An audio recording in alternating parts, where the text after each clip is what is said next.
Hello, School District of Indian River County. This is your Superintendent, Dr. Moore, here with another Get More Connected. And today, this is going to be our post-Hurricane Milton update. The last week for our community has been extremely challenging. But as a community, we have thrived. We have overcome a traumatic event in certain aspects or certain places within our community, and we were able to reopen our schools today and greet all of our students and teachers back to what has been an absolutely outstanding day of instruction. And I want to begin this session by really talking about the volume of work that's required in order to be in service of our community from a school district's perspective. The School District of Indian River County operates the 5 shelters that were open.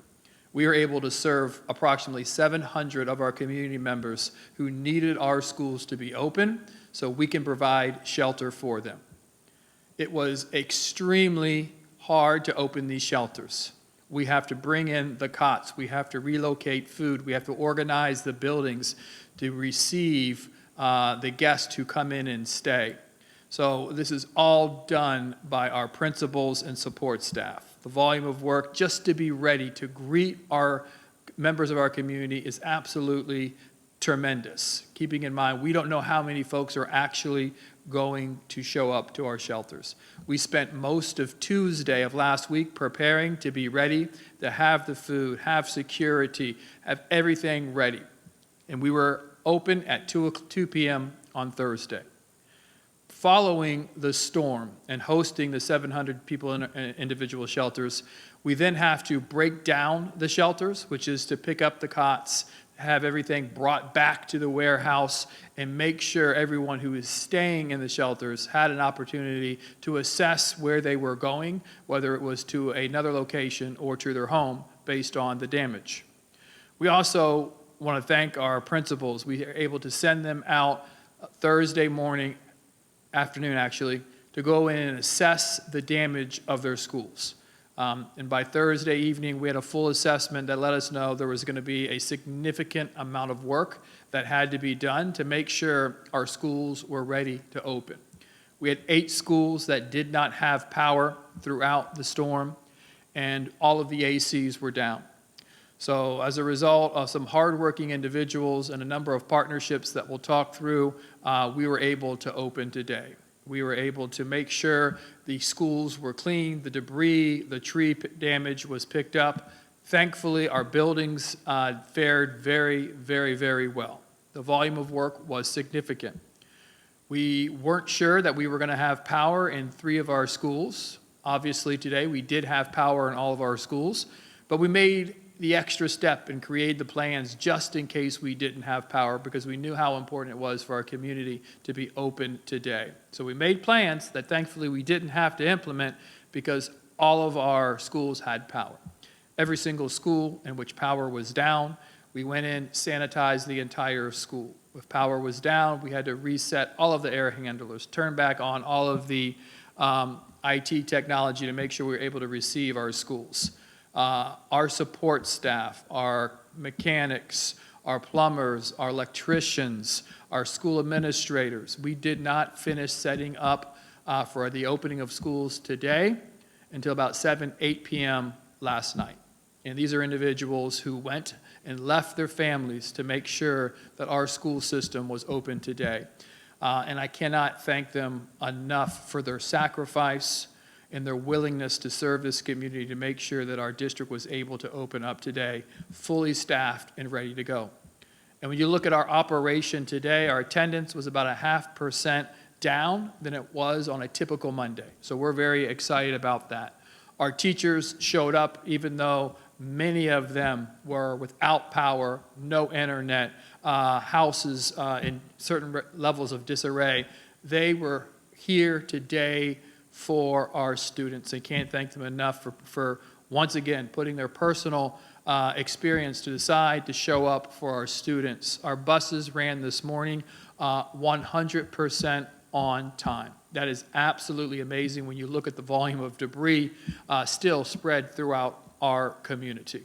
So we are open, we are ready. We want to thank everyone for their ongoing support. Also, some updates regarding us moving forward.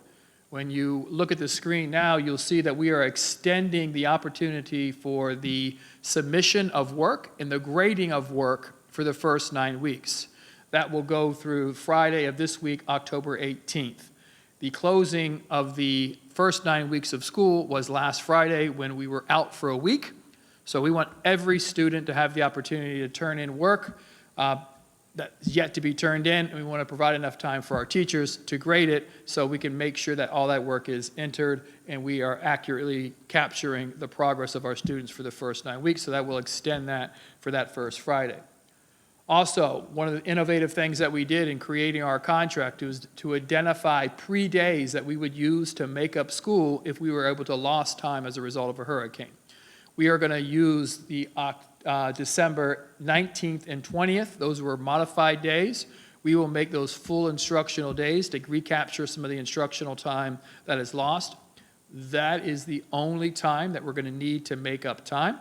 The rest of the schedule will remain the same. So once again, December 19th and 20th were modified early release days. They now will be full instructional days, which will allow us to make up for some lost instructional time. We've been pushing out all week and will continue to do so our post-storm resource guide. And this is available information for you to connect with your school counselor, as well as additional information throughout our community in which we can provide support and services. Going through a hurricane, and for some cases, is a traumatic experience. And as we know that we want to be back to normal and have the opportunity to greet our students, there's some students who need additional resources. So if you have not done so already, I would encourage you to look at our post-storm resource guide. We are partnering with the United Way, United Against Poverty, in their initiative to really provide services and support. So as we identify students in our school system, as well as our faculty and staff, it is a great partnership where we can push that information to this multi-agency resource center to get the needed resources here locally for our community. So this is an absolutely outstanding partnership, and there's information on the screen now. So even if you're not part of the school system, here's an opportunity for you to possibly get additional resources from our community.